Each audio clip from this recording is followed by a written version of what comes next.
So you must maintain an account book. You will see, no matter what the hell happens in life situations, you will not go down. More than what you eat, how you eat it is also equally important. Check and see if you're still alive. If you are, just do this much for your sake. This is the end of suffering. Once there is no fear of suffering, only then you will explore the full depth and dimension of this life.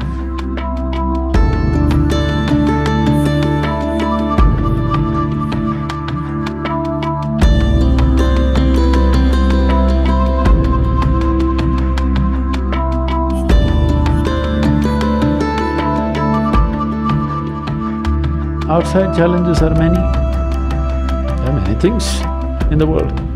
Some things will happen, some things won't happen, some things will act for us, something will work against us. These things are happening all the time.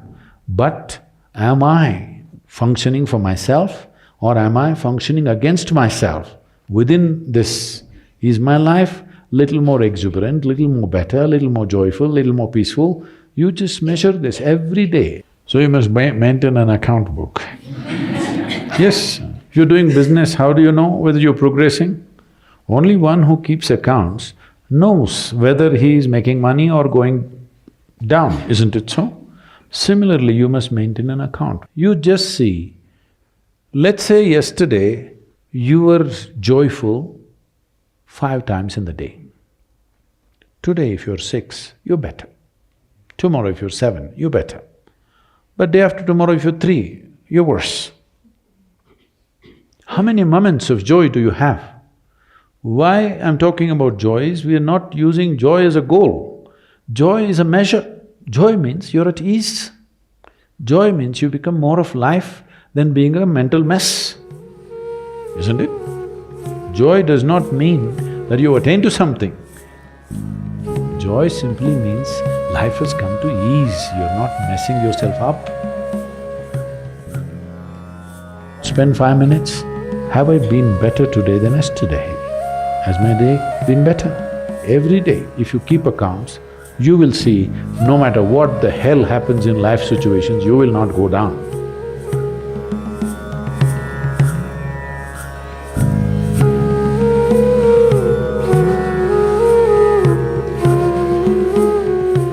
Here, I'm not trying to tell you what to eat and what not to eat. You eat whatever you want. But being a human being, the most important thing is that you do it consciously. Whatever you do must happen consciously. Your selection of food and consumption of food also must happen consciously. More than what you eat, how you eat it is also equally important. When I say how you eat it, these are all live substances. Every one of them had a life of their own, whether it's a plant, animal, vegetable, every one of them had a life of their own.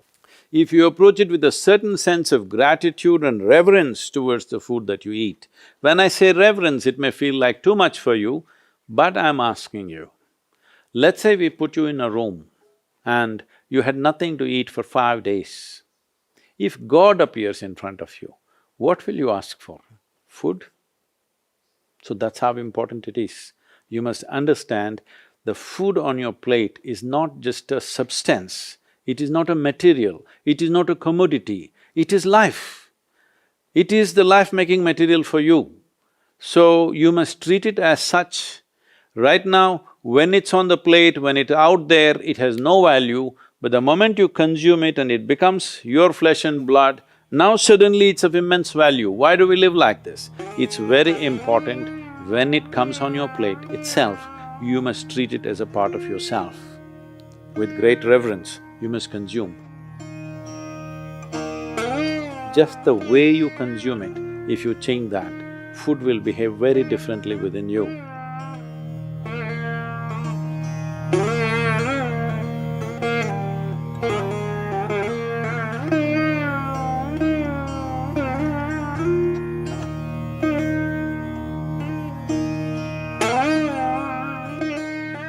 The soil that you walk upon has a certain sense of intelligence and memory. So even if you happen to live in a concrete jungle, it is important to keep in touch with the earth upon which you live.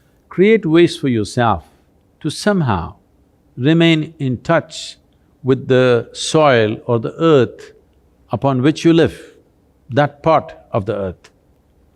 With your bare hands and bare feet, see particularly the palms and the soles, if they come in touch with the earth on a daily basis, at least for a few minutes, a certain harmonizing of the physiological process will happen just being in contact with the earth.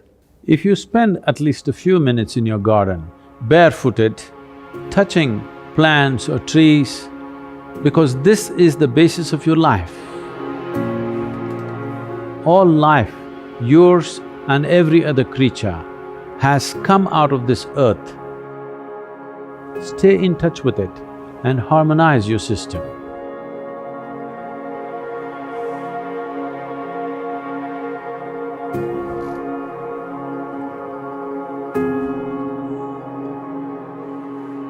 One thing is, before you go to bed, just sit in your bed just for 2 minutes.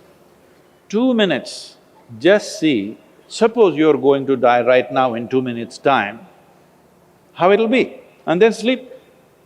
You will see tomorrow when you wake up, you'll wake up like you just born.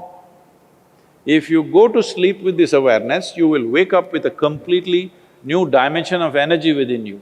Suppose you wake up tomorrow. No, that's not… See, you think it's a joke, that's a problem. Every day, nearly 300,000 people don't wake up tomorrow. So in case you wake up tomorrow, check and see if you're still alive.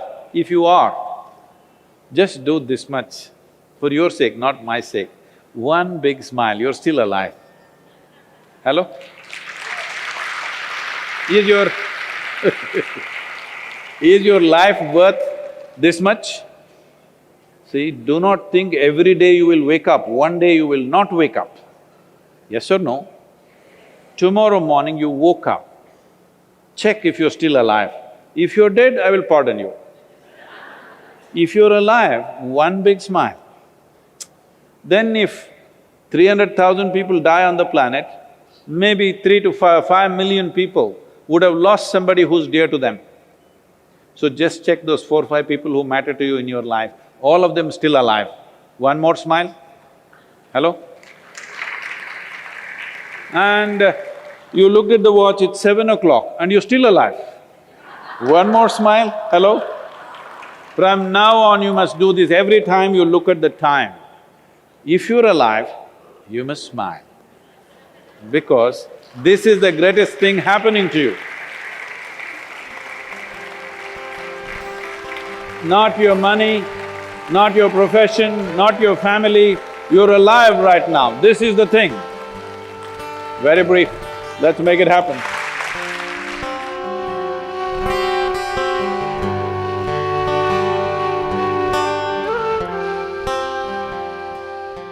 Your ability to live well on this planet is essentially how well you can harness this body and this mind.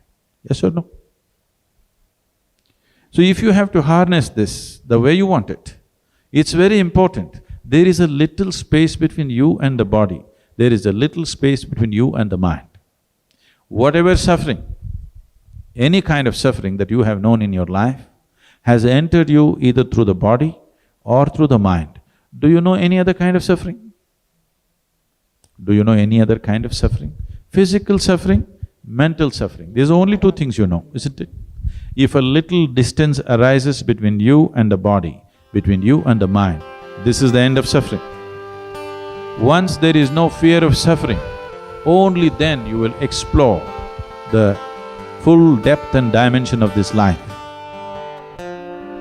So, one thing we want to do is, we are bringing this what's called as Isha Kriya, which gives you a distance between you and your thought, between you and your body.